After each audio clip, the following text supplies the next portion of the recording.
Hello everyone, welcome in Classic Economics for All. Classic economics for all में आप सभी का स्वागत है। आज के इस लेक्चर में हम डिस्कस कर रहे हैं इंडियन इकोनॉमी, भारतीय अर्थव्यवस्था। भारतीय अर्थव्यवस्था एक बहुत ही वास्ट टॉपिक है जिसमें हम भारत की जो इकोनॉमी है उसके बारे में डिटेल में पढ़ते हैं। तो आज का जो हमारा टॉपिक है वो बहुत ही इंपॉर्टेंट, जहां से भारतीय अर्थव्यवस्था को हम पढ़ना शुरू करते हैं उससे रिलेटेड है। तो आज का हमारा जो टॉपिक है इंडियन इकोनॉमी का, Indian economy on the eve of independence.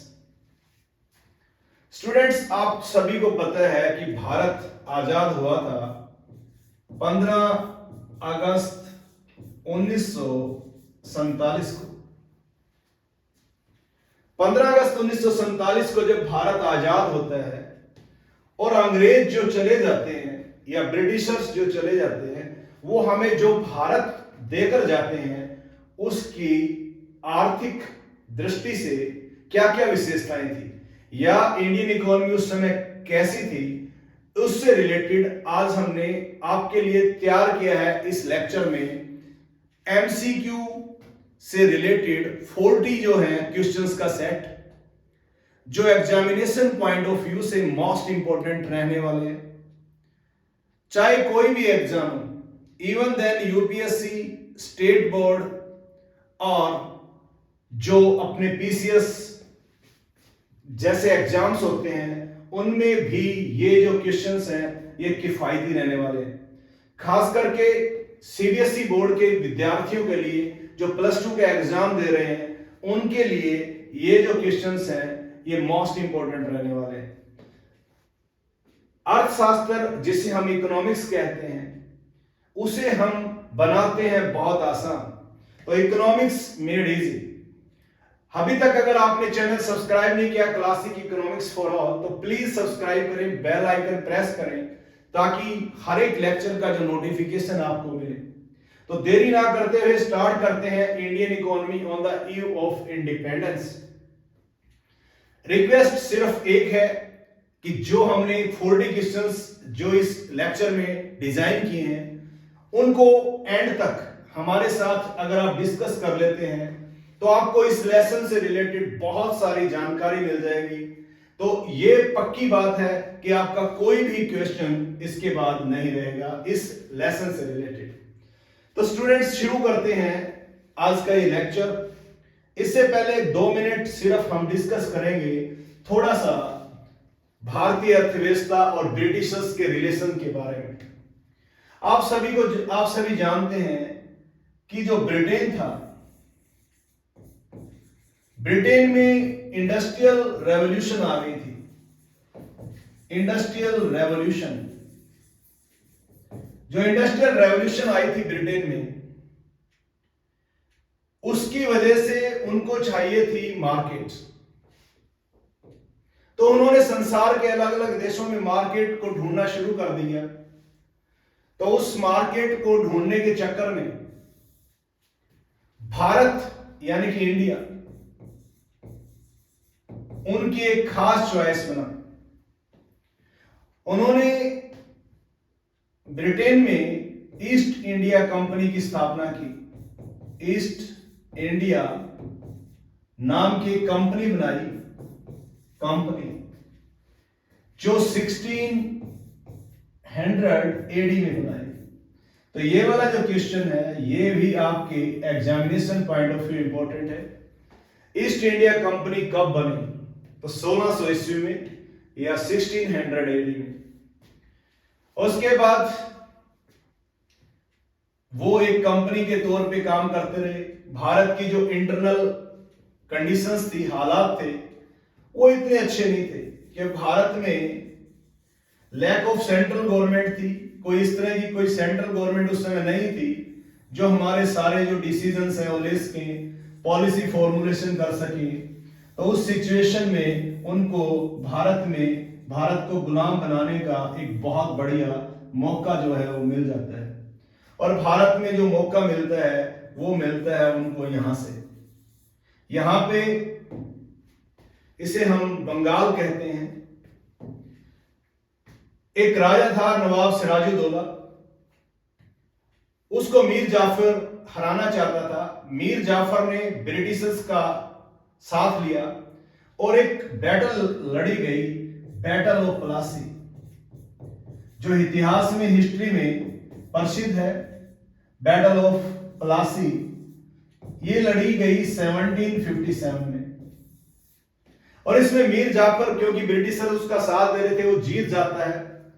और एक समझौते के तहत, एग्रीमेंट के तहत ब्रिटिशर्स एक एरिया लेते हैं और कुछ पॉइंट्स कर लें, और यहां से वो भारत को जीतना शुरू करते हैं।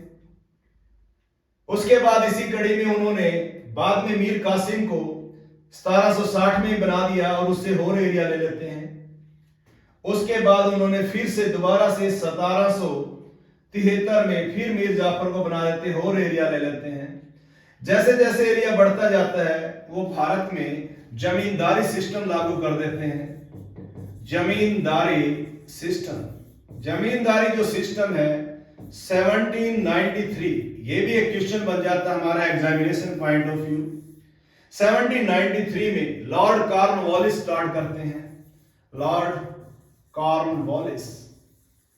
उसके बाद और दो सिस्टम बनते हैं। 1822 में एक बनता है जिसे महलवारी सिस्टम का नाम दिया जाता है, और उसके बाद एक और सिस्टम बनता है जिसे रैयतवारी सिस्टम बोलते हैं। तो ब्रिटिशर्स ने 3 सिस्टम इंट्रोड्यूस किए, क्योंकि ब्रिटिशर्स संख्या में थोड़े थे, इसलिए भारत का उन्होंने अपने इस 190 साल 1757 से लेके और 1947 तक 190 साल तक भारत ब्रिटिश की कॉलोनी रहा। भारत यानी कि India was the colony of British rule 190 years, और कुछ लोग इसे कहते हैं 200 इयर्स अप्रोक्स। भारत हमें आजाद करके, जब हमें आजादी मिली यानी कि 15 अगस्त 1947 को, तो जो भारत हमें मिला उसके कौन कौन से फीचर थे वो हम एमसीक्यू के रूप में पेश कर रहे हैं आपके सामने। तो स्टार्ट करते हैं फर्स्ट क्वेश्चन। तो फर्स्ट जो क्वेश्चन हमारा वो है, first question, which sector was included economic activities. जो इकोनॉमिक एक्टिविटीज होती हैं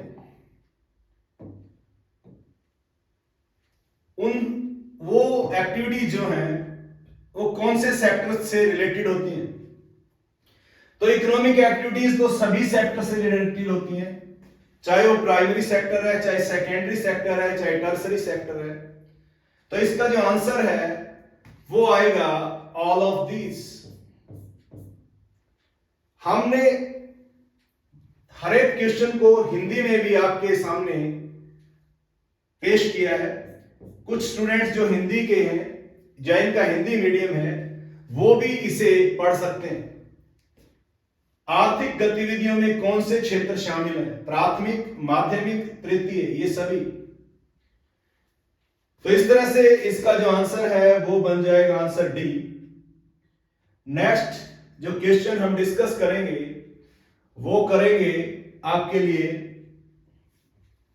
which is included in primary sector. Primary sector जो है इसमें एग्रीकल्चर और उसकी अलाइड एक्टिविटीज को शामिल किया जाता है। तो इनमें से नजर मारें आप, ऑप्शन में देखें, इनमें से थोड़ा अंडरस्टैंडिंग आईक्यू यूज होगा। एक्सपोर्ट्स ऑफ एग्रीकल्चर गुड्स है ऑप्शन ए, फिशिंग है, वाटर सप्लाई है, ट्रेड है। अपनी तरफ से आप सभी स्टूडेंट्स इसका आंसर बता सकते हैं। तो इसका आंसर क्या होगा? ए होगा, बी, सी और डी। मैंने आपको बताया कि प्राइमरी सेक्टर में हम इंक्लूड करते हैं growing crops plus allied activities. तो इनमें से अलाइड एक्टिविटीज कौन सी हैं? तो आपका जो आंसर बन जाएगा बी, यानी कि फिशिंग, मच्छी पालन। मच्छी पालन जो है वो प्राइमरी सेक्टर की एक मेजर एक्टिविटी है।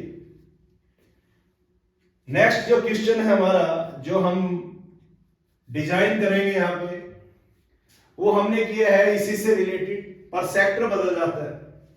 यहां पे है कि सेकेंडरी सेक्टर में कौन सी एक्टिविटीज इनमें से शामिल की जाती है, या with what is included in secondary sector.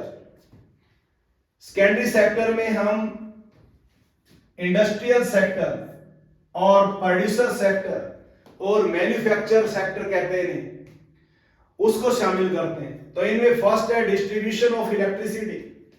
Electricity distribute की जा रही है। जनरेशन ऑफ इलेक्ट्रिसिटी, बहुत तो हो नहीं सकते, नन ऑफ दीज भी नहीं हो सकता, एक तो है इनमें से। तो जिसमें बनाने से रिलेटेड कोई चीज है, यानी कि मैन्युफैक्चरिंग किसी चीज की हो रही है, तो वो इसका आंसर आ जाएगा। तो आप बताइए कि इसका आंसर क्या आ जाएगा। तो इसका जो आंसर आ जाएगा आपका, वो आ जाएगा answer B, generation of electricity, या बिजली का उत्पादन। तो इस तरह से ये था हमारा क्वेश्चन नंबर 3। 40 क्वेश्चन है स्टूडेंट्स।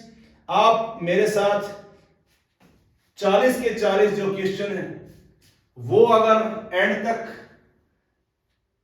डिस्कस करेंगे तो आपसे प्रॉमिस है कि आपको 40 क्वेश्चंस आ जाएंगे, और इस लेसन का कोई भी ऐसा क्वेश्चन नहीं बचेगा जो आपको अलग से पढ़ना पड़े या आपको ना आए। Which is included in tertiary sector. यहां पे ये जो क्वेश्चन मैंने डिजाइन किए हैं, फर्स्ट था इकोनॉमिक एक्टिविटीज से रिलेटेड, और ये है सेक्टर से रिलेटेड। किसी भी इकोनॉमी में 3 ही सेक्टर होते हैं। एक होता है प्राइमरी सेक्टर, प्राइमरी सेक्टर जिसकी हमने बात की एग्रीकल्चर और अलाइड एक्टिविटीज होती हैं। दूसरा होता है सेकेंडरी सेक्टर, जिसमें हम इंडस्ट्री को शामिल करते हैं, और एक है टर्सरी सेक्टर जिसे हम सर्विस सेक्टर भी बोलते हैं। तो क्वेश्चन इससे रिलेटेड है। तो टर्सरी सेक्टर में हम शामिल करते हैं सर्विसेज को, कॉमर्स को, ट्रेड को। तो यहां सर्विस से रिलेटेड आपको क्या नजर आ रहा है? ग्रोइंग वीट तो हो नहीं सकता, क्योंकि ये तो एक एक्टिविटी हो जाती है। यहां पे भी कुछ चीज बन रही है, मेकिंग ब्रेड एंड बटर। जब ये दो नहीं हो सकते तो ये भी नहीं हो सकता। तो इसलिए जो आंसर बच जाता है हमारे पास, वो एक ही बच जाता है, और वो आंसर क्या बन जाता है? ए, वीट ट्रेडिंग। वीट का जो ट्रेड करना, वो सर्विस सेक्टर का एक पार्ट है, सर्विस सेक्टर की एक एक्टिविटी है। तो इसलिए इसका आंसर बनेगा वीट ट्रेडिंग। नेक्स्ट जो है क्वेश्चन हमारा, वो है question number 5। On the eve of independence major population was engaged in agriculture followed by service sector and industrial sector because Indian economy was. देखो, ज्यादातर जनसंख्या जो लगी हुई है वो लगी हुई है एग्रीकल्चर सेक्टर में। सर्विस सेक्टर और इंडस्ट्रियल सेक्टर उसको फॉलो कर रहे हैं थोड़ा बहुत। तो जब एक वन साइडेड डेवलपमेंट हो रही है तो उसका आंसर क्या बनेगा? बैलेंस तो बन नहीं सकता। तो उसका जो आंसर है आप ढूंढिए। बोथ, जब बैलेंस नहीं हो सकता, बोथ भी नहीं हो सकता, नन ऑफ दीज भी नहीं हो सकता। तो इसका आंसर जो बन जाएगा वो आप बन जाएगा इम्बैलेंस्ड। तो आपको आंसर बन जाएगा बी, इम्बैलेंस्ड, असंतुलित। आजादी के समय, on the eve of independence, on the eve of independence, यानी कि जब भारत आजाद होता है तो 72.1% जो वर्किंग पॉपुलेशन है, यानी कि वर्क फोर्स है, वो अंगेज होती है एग्रीकल्चर में या प्राइमरी सेक्टर में। तो इसलिए ये भारतीय अर्थव्यवस्था का एक जो असंतुलित जो वो है फेज है।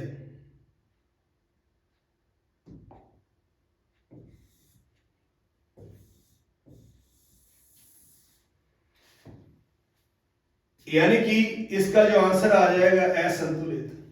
जो नेक्स्ट क्वेश्चन है वो है during British rule majority of population was dependent on. जो फिफ्थ क्वेश्चन है उससे रिलेटेड ही है, आप इसका आंसर टिक कीजिए। प्राइमरी सेक्टर में लगी हुई थी ज्यादातर पॉपुलेशन, सेकेंडरी में, टर्सरी में, कि ऑल ऑफ दिस।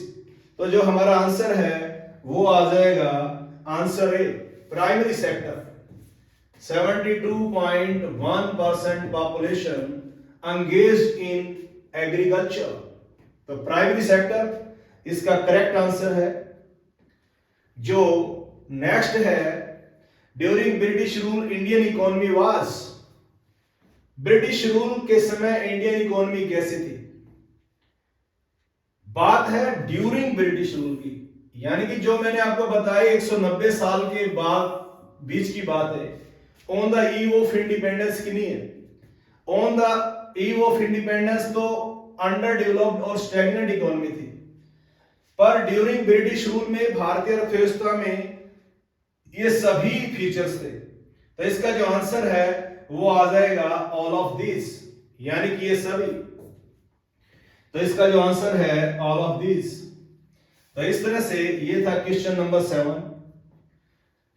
उसके बाद नेक्स्ट जो क्वेश्चन है वो है during British rule the basic infrastructure. इसे हम इकोनॉमिक इंफ्रास्ट्रक्चर भी बोल सकते हैं। इंफ्रास्ट्रक्चर दो तरह का होता है, एक होता है इकोनॉमिक इंफ्रास्ट्रक्चर जिसमें हम रोड, रेलवेज, ट्रांसपोर्ट को शामिल करते हैं, पावर भी करते हैं, पर यहां पावर की बात नहीं हुई। एक होता है सोशल इंफ्रास्ट्रक्चर जिसे हम एजुकेशन और हेल्थ की बात करते हैं। तो यहां क्या है, during British rule the basic infrastructure, roads, railways और वाटर ट्रांसपोर्ट, ये सभी के सभी किस तरह के थे? डेवलप्ड थे, अंडर डेवलप्ड थे, बैकवर्ड थे, पुअर थे।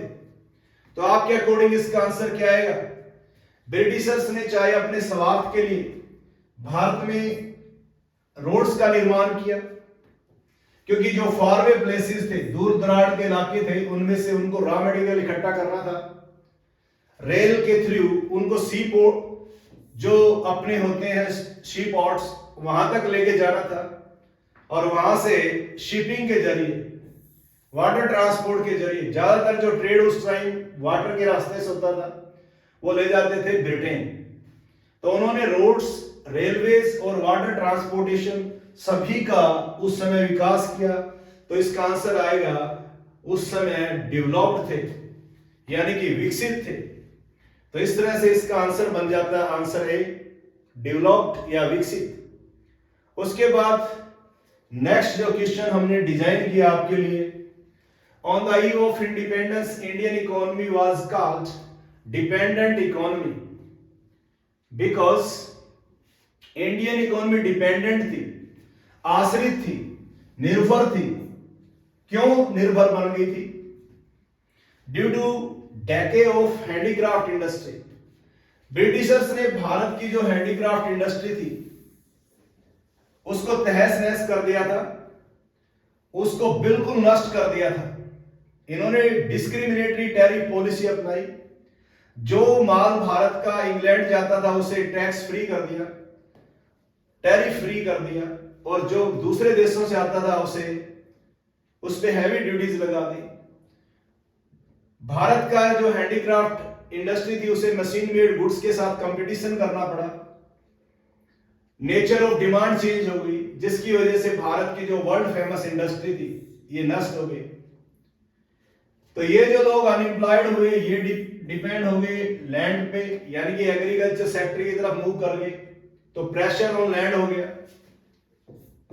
उसके बाद agriculture productivity was very low. Britishers ने कोई ध्यान नहीं दिया इस पे, खेती को बढ़ावा करने के लिए, प्रोडक्टिविटी बढ़ जाए, उन्होंने कोई एफर्ट्स नहीं लगाए। उनका सिर्फ एक ही मकसद था कि वो चीजें प्रोड्यूस की जाएं जो उनको रॉ मटेरियल देती है।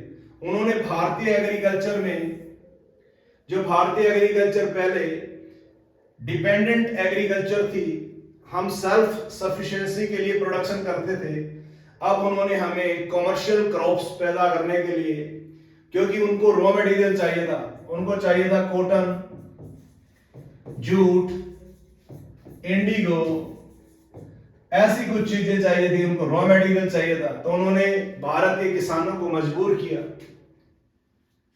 Dependency on other countries for food grains, जब हमारा फूड ग्रेन्स उन्होंने खत्म कर दिया, प्रोडक्शन जो फूड ग्रेन्स का, उसकी जगह कैश क्रॉप्स ने ले ली, तो ये भी नहीं है, तो हम इसके जो रीजन बन जाते हैं वो डिपेंडेंसी के सभी बन जाते हैं। तो ऑल ऑफ दिस, आंसर आएगा ऑल ऑफ दिस, ये सभी कारण थे।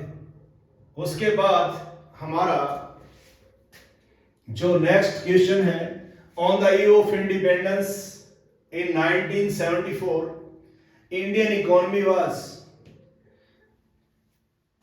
जो 1947 में भारत हमें दे के गए हो, उसमें पॉवर्टी भी थी, बैकवर्डनेस भी थी। बैकवर्ड इकोनॉमी होती है बेटा एक, बैकवर्ड इकोनॉमी जिसमें पर कैपिटा इनकम बहुत लो।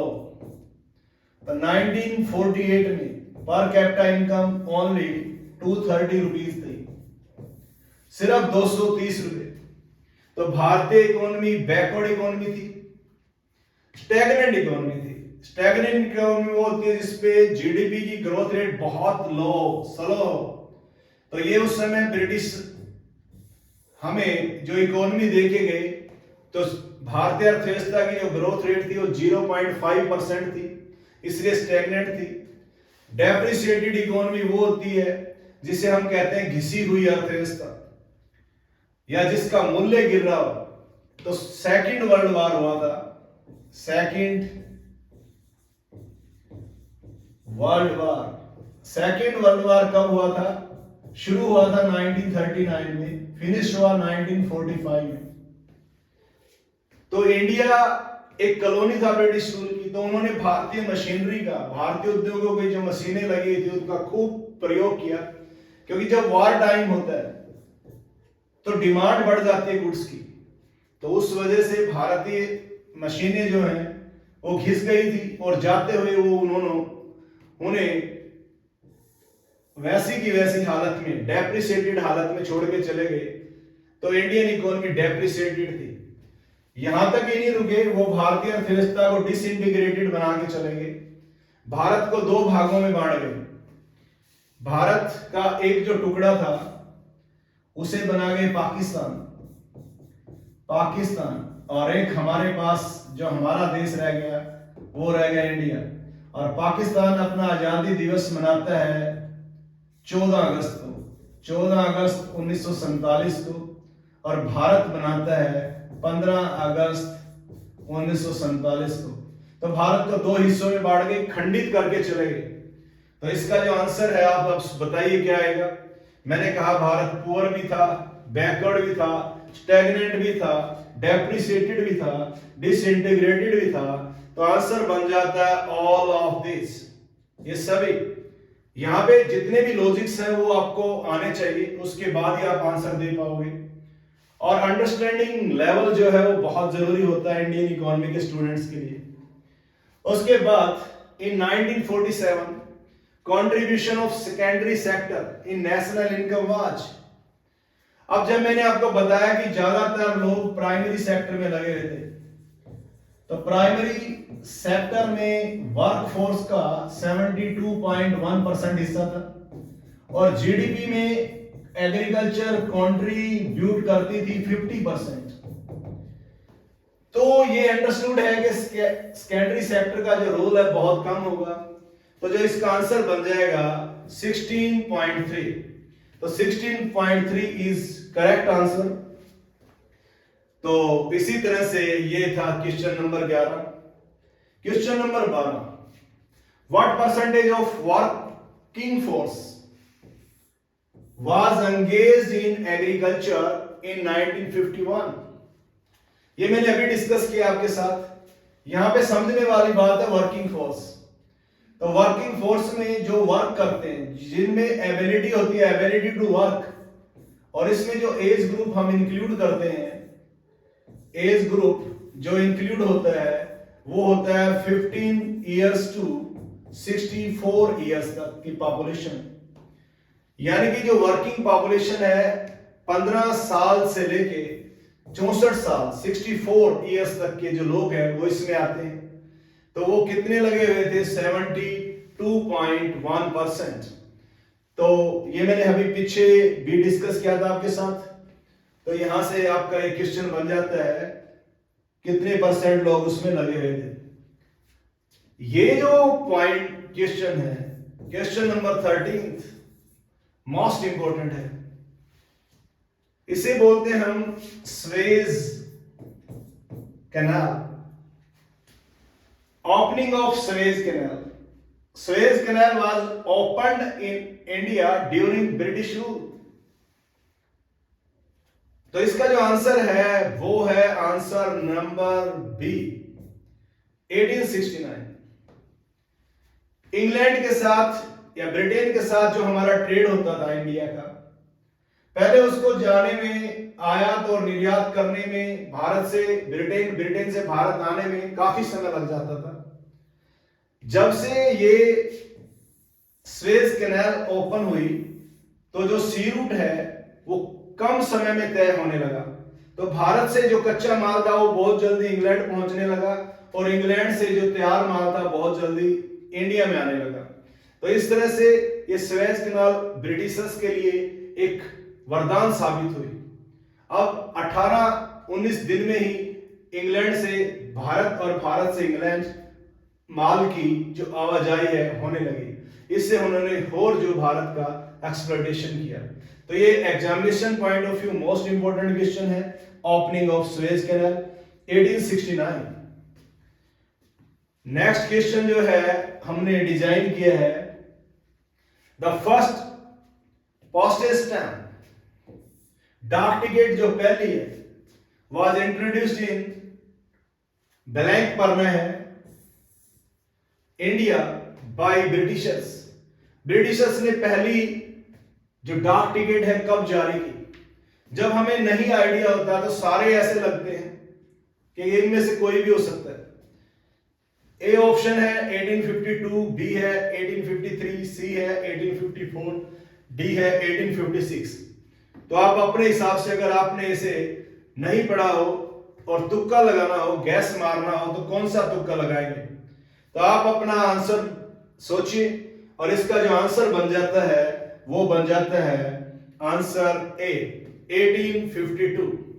पहला डाक टिकट अंग्रेजों द्वारा भारत में जारी किया गया था कब? 1852 में। कब? 1852 में। आसान सा क्वेश्चन है।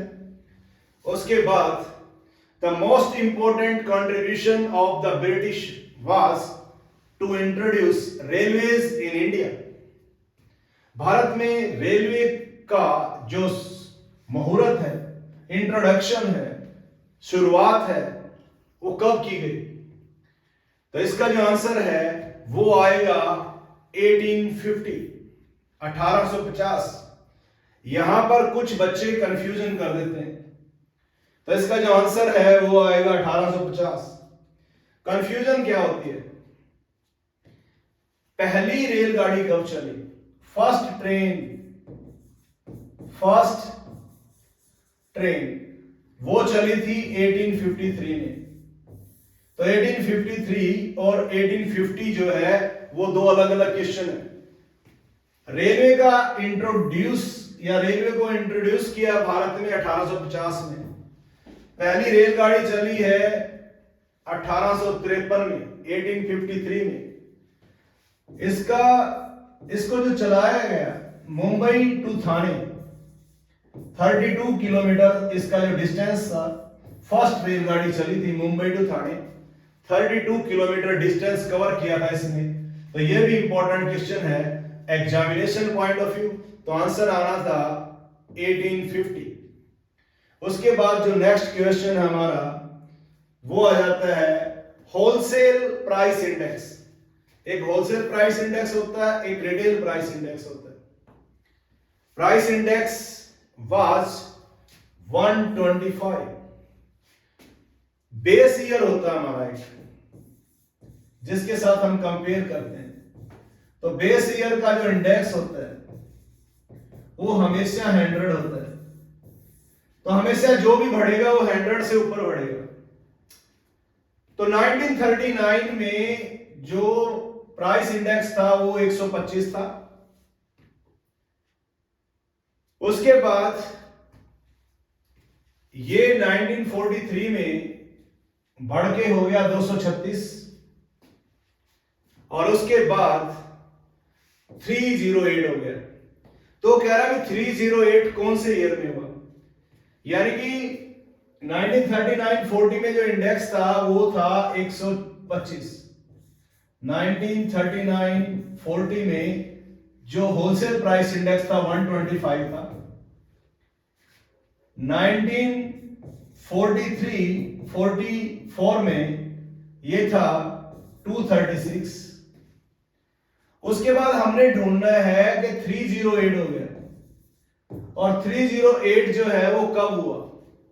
तो इनमें से हमारे पास ईयर दिया हुआ है 1945, 46, 47, 48, 48, 49, 49, 50। यहां अगर आप क्रोनोलॉजी देखो तो 1939 इसलिए ईयर लिया हुआ है कि ये शुरुआत थी सेकेंड वर्ल्ड वॉर की। यहां पे सेकेंड वर्ल्ड वॉर जोरों में चल रहा था, तो जब वार होता है तो प्राइसेस जो है वो बढ़ जाते हैं। तो जो इसका आंसर आएगा, जब हम आजाद हो जाते हैं, तो भारत आजाद हो जाता है 1947-48 में, तो उस समय का जो इंडेक्स है ये 308 था। इसको दोनों तरह से कर सकते हो आप, इसमें ईयर पूछा हुआ था, वहां से हम इंडेक्स की जो वैल्यू है वो जान सकते हैं। तो इसलिए इनका जो है यहां पे ये एक क्रोनोलॉजिकल ऑर्डर है। एक ना फर्स्ट वर्ल्ड वॉर भी बच्चों को पता होना चाहिए।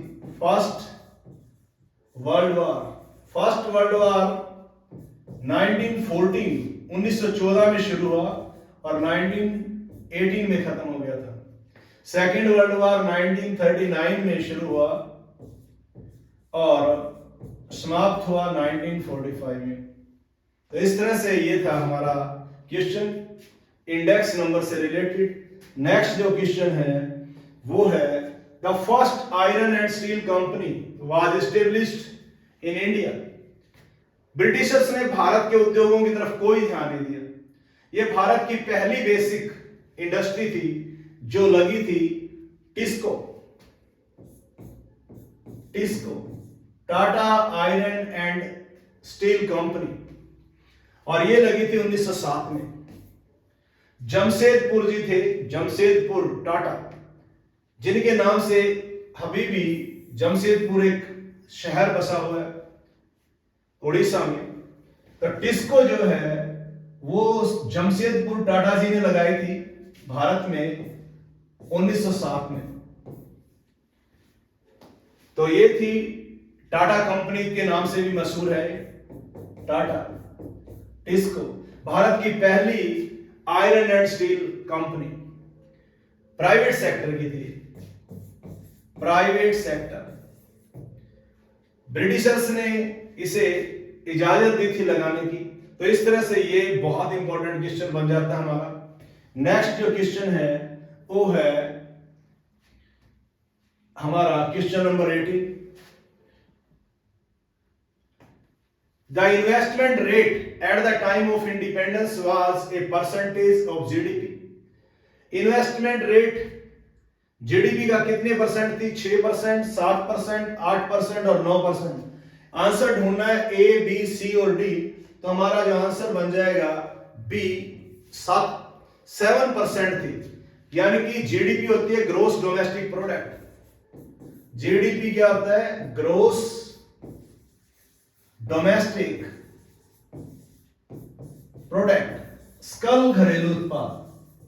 तो ग्रोस डोमेस्टिक प्रोडक्ट जो होता है वो इनकम होती है। एक तरह से इनकम का कुछ हिस्सा कंज्यूम होता है, कुछ सेव हो जाता है। हमें पता है y is equal to C plus क्या होता है s, और s इक्वल टू क्या होता है i को सेविंग को हम इन्वेस्ट कर सकते हैं। तो जब इनकम का लेवल ही लो था उस समय, तो सेविंग्स कम थी तो इन्वेस्टमेंट का लेवल लो था। तो only 7% was investment rate on that time. तो इसी तरह से हम डिस्कस करेंगे next question. Question number 19. Indian economy was said as imbalanced structure at the eve of independence because imbalance की जब मैंने बात की थी आपके साथ, पहले ये क्वेश्चन डिस्कस हो चुका है, तो हमें पता है कि प्राइमरी सेक्टर में जो लोग हैं वो ज्यादा लगे हुए थे 72%। यही एक कारण था कि भारतीय अर्थव्यवस्था इम्बैलेंस थी। बैलेंस का मतलब होता है एग्रीकल्चर, टर्सरी और एग्रीकल्चर सेक्टर सभी एक ही रेशो में बढ़े हुए हों, पर इन भारतीय अर्थव्यवस्था जो थी प्राइमरी सेक्टर में लगी हुई थी, एग्रीकल्चर ओरिएंटेड थी। 72% भी सही है, 72.1% भी सही है, कुछ बुक में डाटा 72.3% होता है। तो ये था हमारा इसका आंसर, बहुत इजी आंसर है मेरे को लगता है। Next 20th, what was the annual growth rate of real per capita income. Real per capita income जब निकालनी हो आपको, रियल पर कैपिटा इनकम, तो रियल नेशनल इनकम होती है यहां पे, real national income by population. Real national income constant price पे मापी जाती है, एक नॉमिनल नेशनल इनकम होती है करंट प्राइस पे। तो बात कर रहा है कि real per capita income during 1940 to 1950 में रियल पर कैपिटा इनकम की जो ग्रोथ रेट थी, एनुअल ग्रोथ रेट, वो क्या थी? 0.13, 0.31, 0.1 और 0.3। तो आंसर इज 0.13। क्रोनोलॉजी पे ध्यान दो, ईयर कौन सा है? 1940, सेकेंड वर्ल्ड वॉर का समय है। 1945 में खत्म होता है। ब्रिटिशर्स ने सोच लिया कि हमें भारत छोड़ के जाना है। भारत आजाद होता है 1947 में। 1950 में प्लानिंग कमीशन बनता है, फिर इलेक्शन होते हैं। तब तक भारत का जो हम कह सकते हैं कि इकोनॉमिक पॉइंट ऑफ व्यू बेड़ा गर्क हो चुका था। तो एनुअल ग्रोथ रेट जो थी रियल पर कैपिटा इनकम की, वो एट लीस्ट 0.13% और इट इज वेरी लो। तो Indian economy was stagnant economy. Stagnant economy वो होती है जिसमें पर कैपिटा इनकम की जो ग्रोथ रेट है बहुत ही कम हो। तो इसी तरह से ये जो हमारा आंसर ए बन जाएगा। तो इस तरह से इस क्वेश्चन का आंसर ये हो गया। तो यहां तक हमने हाफ जो काम है वो पूरा कर लिया। 21th क्वेश्चन है, the productivity of agriculture during British rule was very low, the main reason were as under. Productivity agriculture की बहुत ही कम थी। कारण क्या थे? Adoption of various system of land settlement. मैंने आपको पहले बताया था कि लैंड सेटलमेंट के 3 सिस्टम उन्होंने अपनाए थे। एक जमींदारी सिस्टम, एक महलवारी सिस्टम और एक रैयतवारी सिस्टम। उसके बाद low level of technology and lack of irrigation facility. Britishers ने कोई ध्यान नहीं दिया इरिगेशन फैसिलिटी पे, टेक्नोलॉजी पे। उन्होंने सिर्फ ब्रिटिशर्स को अपनी इंडस्ट्रीज के लिए रॉ मटेरियल चाहिए था, इंडिगो, जूट, कॉटन, वो उनको मिल जाता था। Use of fertilisers, choose the correct alternative. इनमें से चूज करना है। A only 1, B 1 and 2, C only 2 और डी 2 and 3। तो जो आंसर है वो आ जाएगा बी।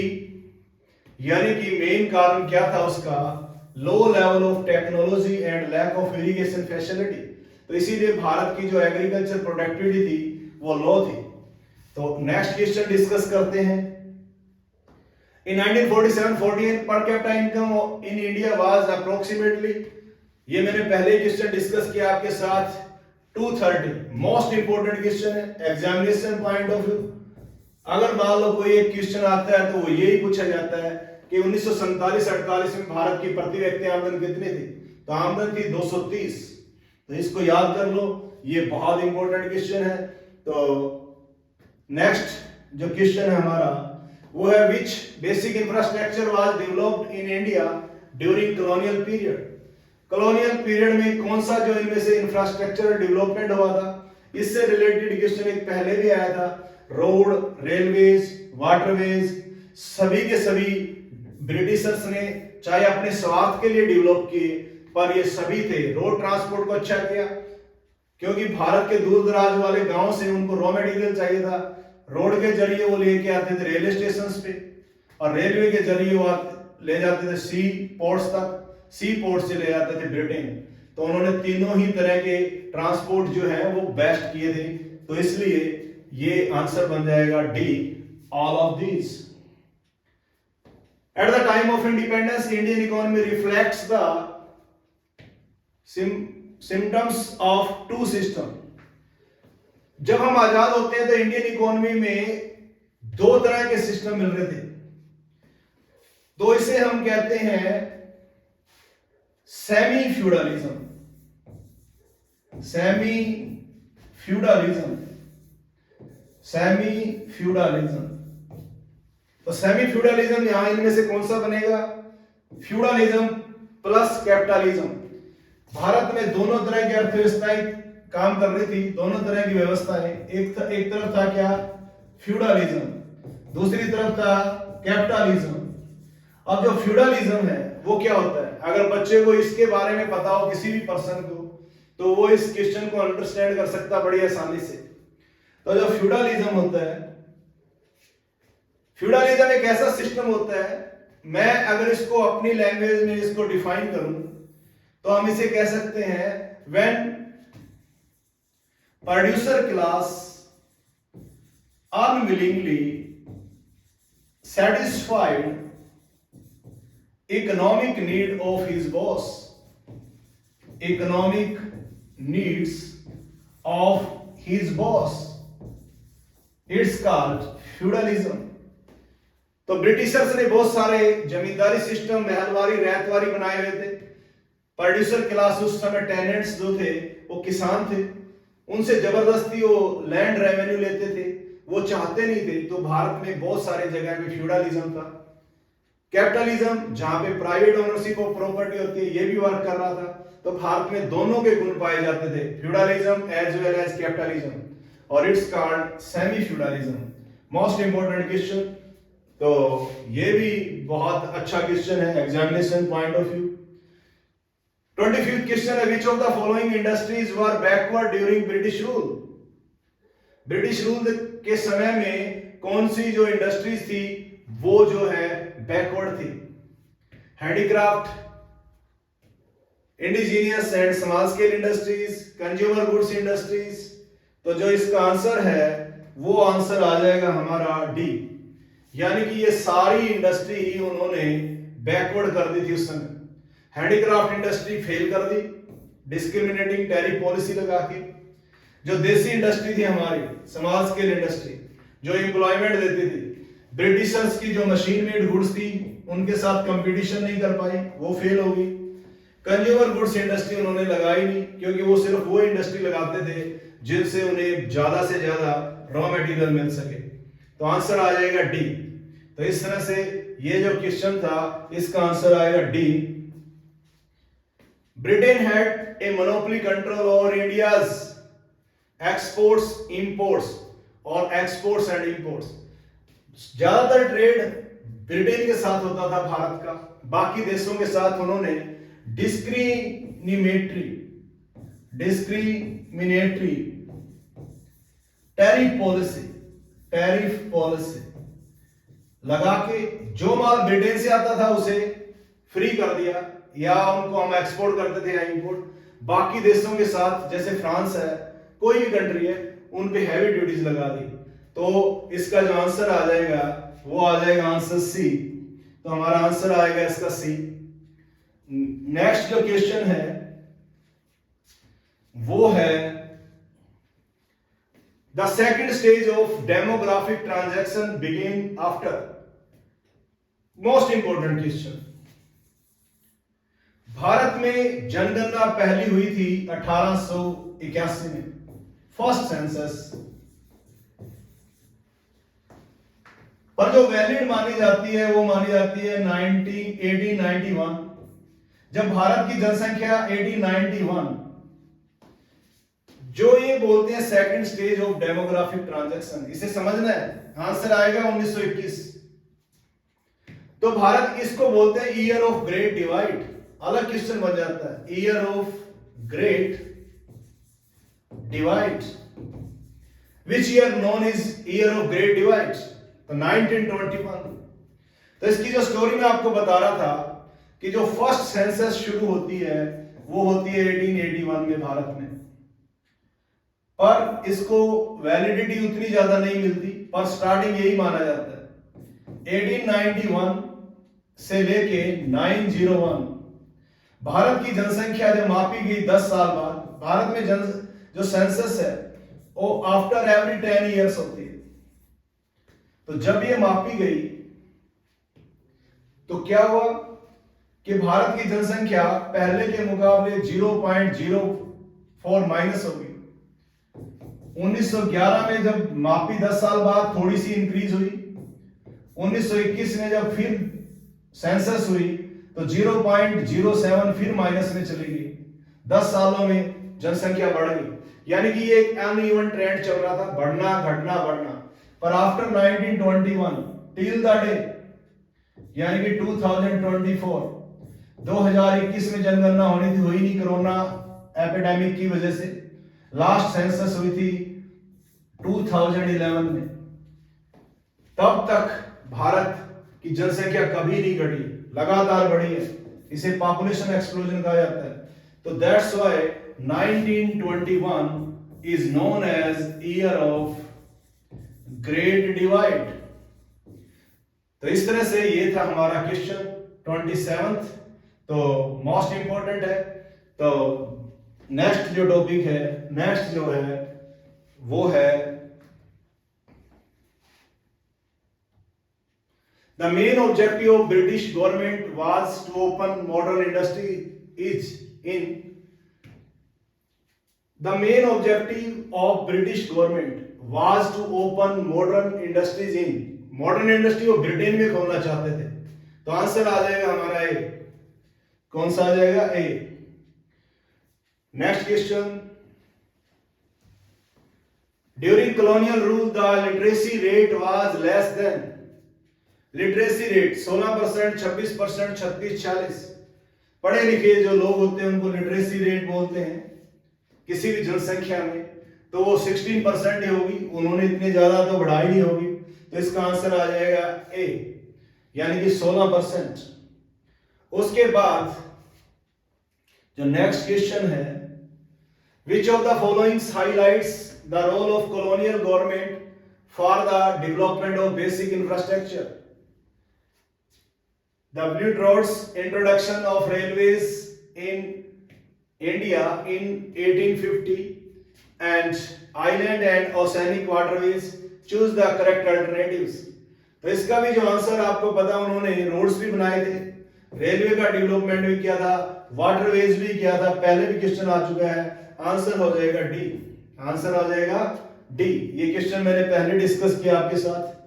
तो जो नेक्स्ट क्वेश्चन है हमारा, during British rule infant mortality rate, यानी कि जो बच्चे 1000 बच्चों के पीछे जब उनका बर्थ होता है और उससे लेके 1 ईयर तक, यानी कि फर्स्ट बर्थ डे तक जितने मर जाते हैं उनको बोलते हैं इन्फेंट मोर्टेलिटी रेट।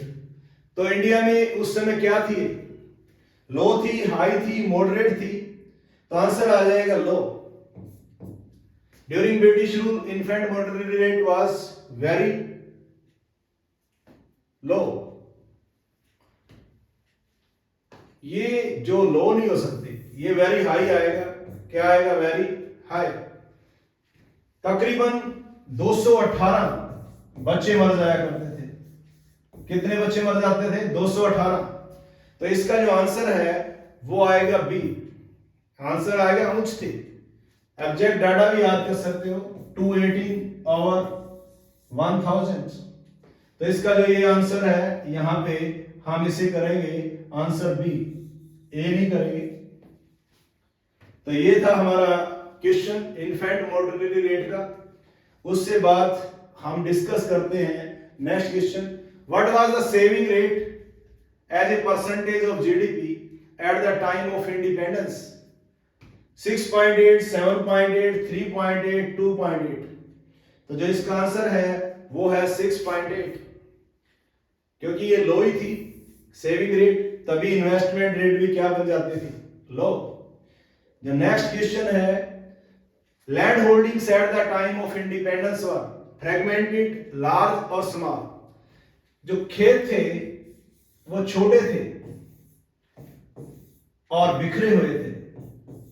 स्मॉल, एक तो स्मॉल बन गए, और फ्रेगमेंटेड जैसे बिखरे हुए। फ्रेगमेंटेड को क्या बोलते हैं, बिखरे हुए, इधर उधर फैले हुए। तो आंसर आ जाएगा ए एंड सी। तो इसका जो आंसर बनेगा वो बनेगा फ्रेगमेंटेड एंड स्मॉल। नेक्स्ट जो क्वेश्चन है वो है farming which focus on basic needs of the family is called.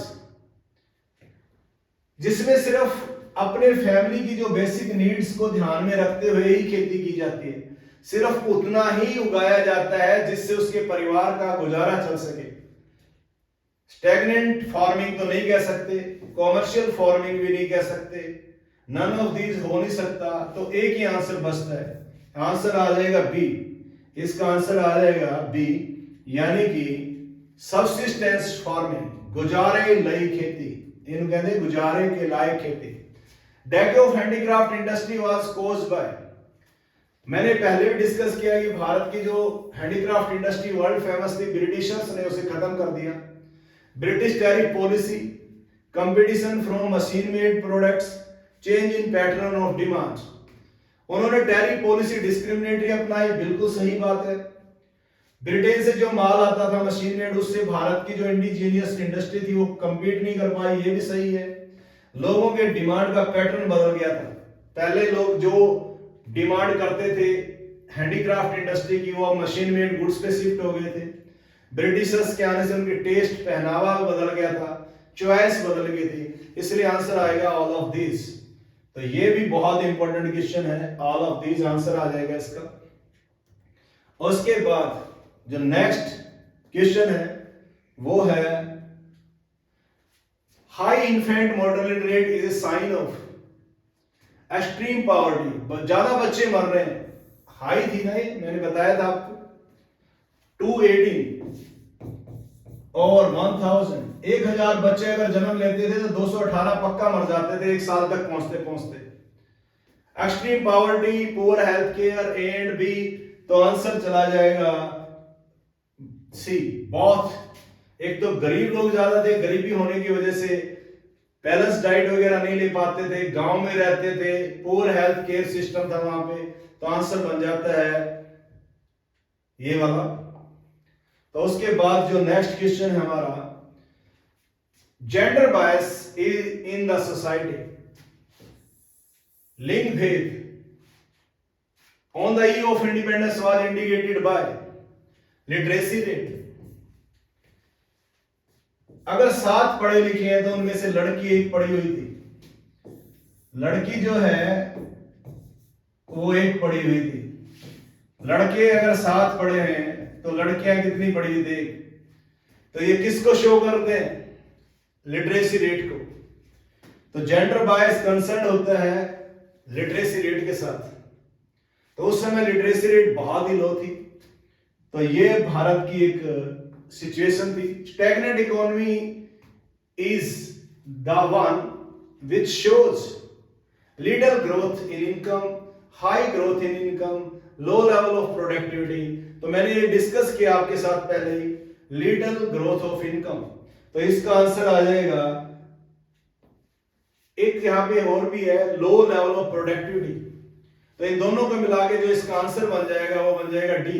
D is correct answer, क्योंकि ये जो है प्रोडक्टिविटी भी लो होती है और ग्रोथ ऑफ इनकम लो है। तो इसका आंसर आ जाएगा बोथ ए एंड सी। और लास्ट जो क्वेश्चन है हमारा, second last, Which industry of India got severely affected under the colonial rule?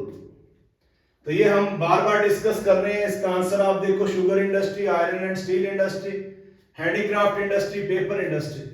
तो इसका जो आंसर बन जाएगा वो बन जाएगा हैंडीक्राफ्ट इंडस्ट्री। और लास्ट जो क्वेश्चन है वो भी हमने पहले डिस्कस किया हुआ है। और लास्ट जो क्वेश्चन है वो है population census was first conducted under British rule. ये मैंने अभी थोड़ी देर पहले डिस्कस किया है, 1881। तो आंसर इज सी।